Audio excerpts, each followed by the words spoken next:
ఈరోజు సిబిసిఐడి ముందర మీరు ఆధారాలు పెట్టండి. అధికారులు అందరూ సభకు రాని చంద్రశేఖరరావు గారిని మొదట రాజీనామా పెట్టించండి. సిగ్గుంటే, సిగ్గు లేకుంటే మాటలు మాట్లాడతారు. సిగ్గులేని మాటలు మాట్లాడితే నాకు కూడా చికాకు వస్తుంది అధ్యక్ష. సానానికి కూడా అద్దు ఉంటుంది. కోటి 10 లక్షల జీతం తీసుకొని సభకు రాకుండా ఇంట్లో ఉన్నాయననేమో రాజీనామా చేయడంట, జీతం వాపసు ఇయ్యడంట.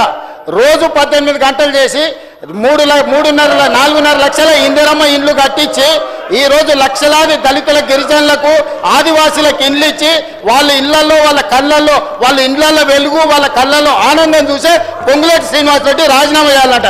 సిగ్గుండాలి మాట్లాడడానికన్నా కొంచెమన్నా. అంటే మీరు చెప్పింది వినకపోతే మంత్రి రాజీనామా చేయాలనా? మీ తాతలు దిగొచ్చినా జరగదు. మీరు అనుకుంటారో మీరేదో అరుస్తే గోల పెడితే వింటారని. మీ సంగతి అంతా తెలుసు. మేనమావకు చెప్పినట్టు ఉంది పుట్టింటి గొప్పలు. గురువింద కింద ఎంత నల్లగుందో తెలియదు. వాళ్ళ కింద ఎంత నల్లగుందో నాకు తెలుసు. నేను మొత్తం చూసి వచ్చినాను అధ్యక్ష. ఇక నేను ఎక్కువ చెప్తే బాగుండదు, చిట్టా చెప్తే అసలు బాగుండదు. ఒకటే అధ్యక్ష, ఈరోజు నేను ఒక్క మాట చెప్పదలుచుకున్నా.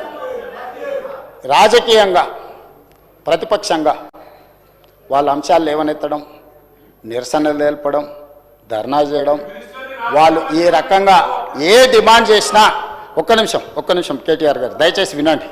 ఇది వినాల్సిన సందర్భం. దయచేసి please try to understand. A